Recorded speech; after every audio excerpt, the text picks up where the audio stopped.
Hello guys, welcome to my channel. मेरे channel में आप लोगों का बहुत बहुत स्वागत है। आई होप आप लोग बहुत अच्छे से होंगे, बहुत मज़े में होंगे और बहुत स्वस्थ होंगे।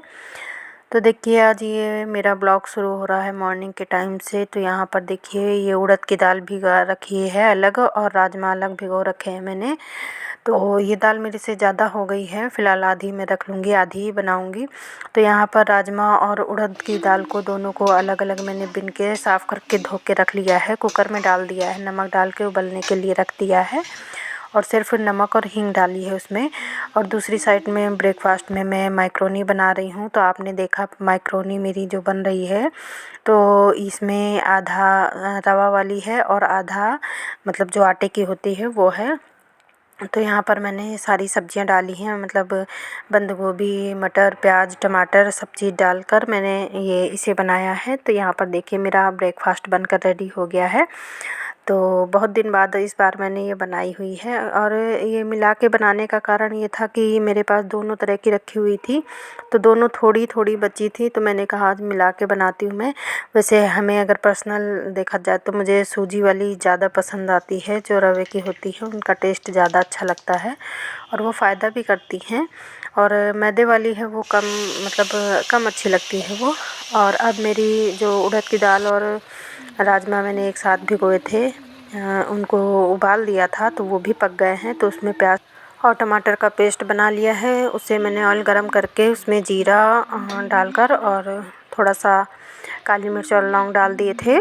तो उसे डालने के बाद मैंने ये प्याज टमाटर का पेस्ट डाल दिया है इसमें, और इसी के साथ मैंने अदरक लहसुन का जो रेडीमेड पेस्ट आता है उसको भी थोड़ा सा डाल दिया है।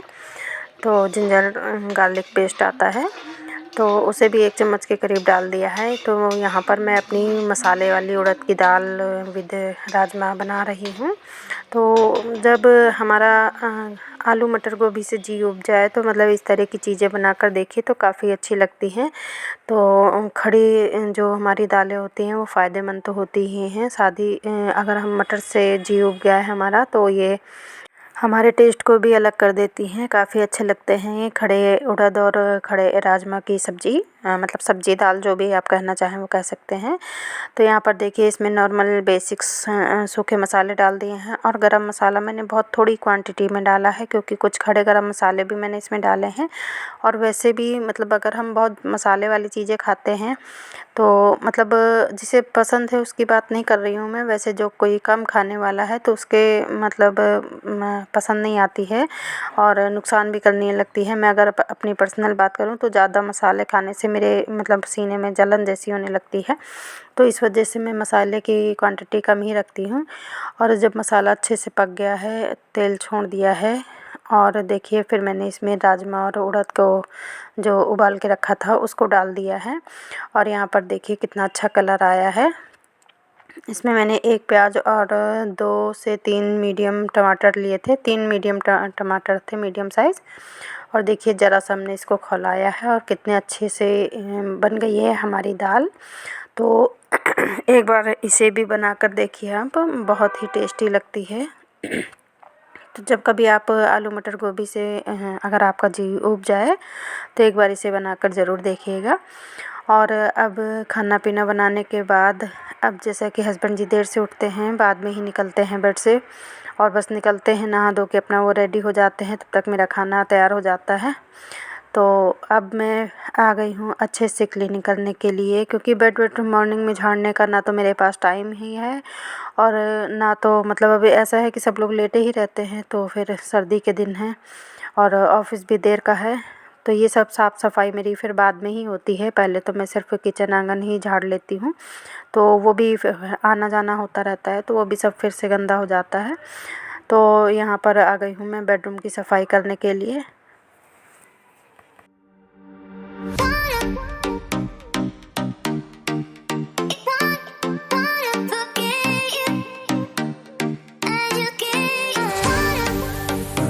तो यहाँ पर बेडशीट बिछाने से पहले सबसे पहले मैंने बेड वार्मर मंगाया था, तो मैंने इसको अपने आधे बेड पे बिछा रखा है साइड में, एक साइड करके। तो सबसे पहले मैंने उसे सही किया है, अंदर से सेट कर दिया है, क्योंकि उसको मुड़ना नहीं चाहिए, पूरा मतलब स्ट्रेट रहना चाहिए अच्छे से। कहीं फोल्ड हो जाएगा तो उसमें वायर कटने का डर रहता है, तो फिर इसलिए मैं सबसे पहले उसको अच्छे से बिछाया है। ऊपर से बेडशीट को खींच के पूरे चारों तरफ से दबा दूँगी, तो जो अंदर वो ब्लैंकेट बिछा हुआ है बेड वार्मर, तो वो उसी तरह बना रहेगा, तो उसमें सिकुड़न आने की कोई वो नहीं है। वैसे इस पे कोई छोटा बच्चा तो है नहीं कि उथल-पुथल करेंगे, और इतनी जल्दी ये चीज़ें ख़राब भी नहीं होती हैं।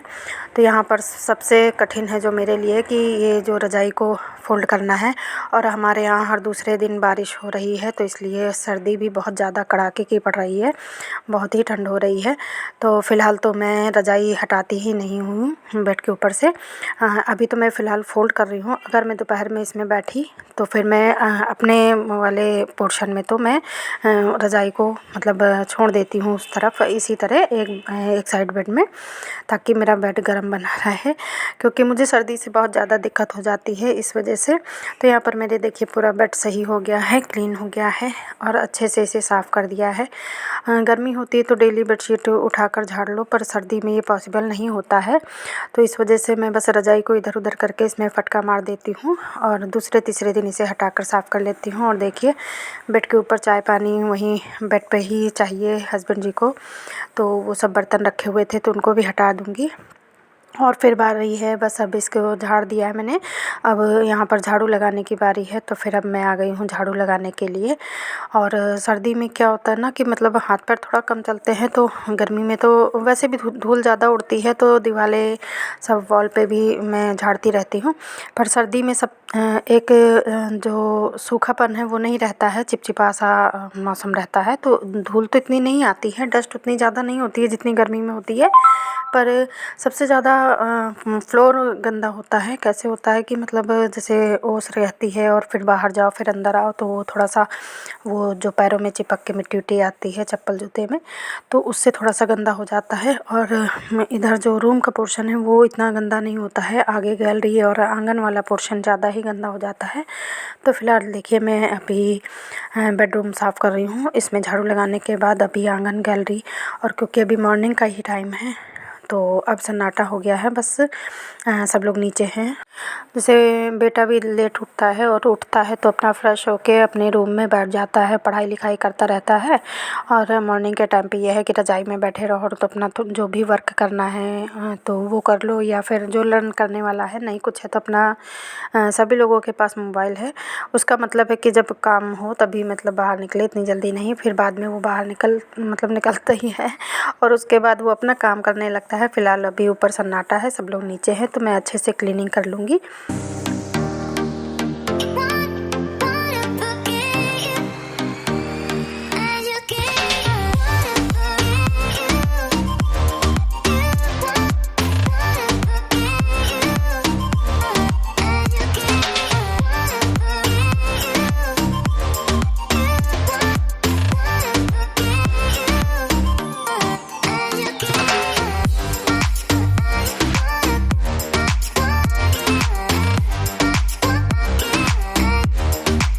और अब बेडरूम की सफ़ाई करने के बाद मैं आ गई हूँ आंगन में, और अब आंगन और गैलरी की भी सफ़ाई कर दूँगी।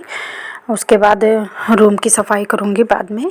तो यहाँ पर पूरे गैलरी में कहीं कहीं गीले पैर लेके इधर उधर गए हैं, तो वहाँ गीला है तो वहाँ बचा कर मैं निकाल लूँगी, वहाँ पर पोछे से ही साफ़ कर दूँगी, क्योंकि जब बाथरूम बीच में है और उधर को जब जाते हैं तो बीच बीच में गीले पैर बने होते हैं, तो उसमें ना मिट्टी धूल चिपक जाती है। वैसे मैं मॉर्निंग में यहाँ पर झाड़ चुकी हूँ, तो बहुत ज़्यादा कूड़ा नहीं है, पर मेरी आदत है जैसे वॉल वगैरह झाड़ना, और इधर जीना भी है, तो सीढ़ियों पे जो मिट्टी उट्टी होती है, मतलब डेली तो पॉसिबल नहीं होता है कि पूरी सीढ़ियाँ हम साफ़ कर लें, पर यह है कि जहाँ तक झाड़ू गई है या एक दो सीढ़ियों पे मार लेते हैं।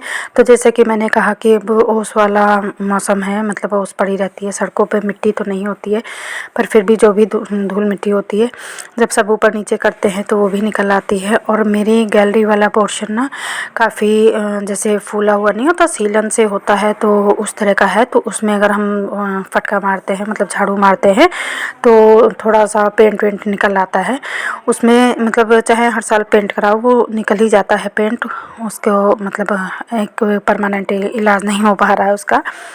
तो फ़िलहाल आज का ब्लॉग इतना ही। अच्छा लगे तो प्लीज़ लाइक कीजिएगा, शेयर कीजिएगा और चैनल पर न्यू है तो सब्सक्राइब कर लीजिएगा, बेल आइकन को भी प्रेस कर लीजिएगा ताकि मेरे नए वीडियो की नोटिफिकेशन आपको मिलती रहे।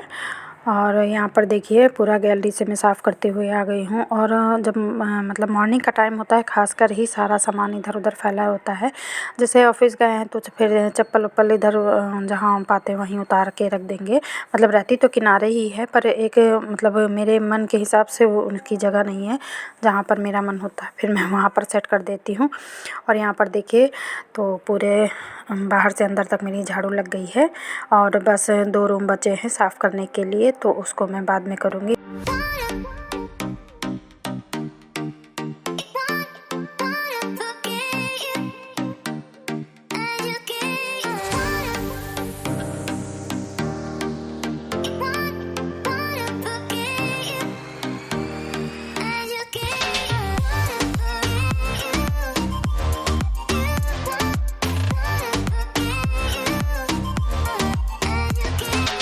और सर्दियों का टाइम ये होता है ना कि बस कपड़ों में इतना ज़्यादा जकड़े रहो कि पहले तो काम करने का मन नहीं करता है, फिर जब काम करने लगो तो फिर लगता है ये भी कर लो वो भी कर लो, तो बस इसी वजह से सारा टाइम इसी तरह निकल जाता है।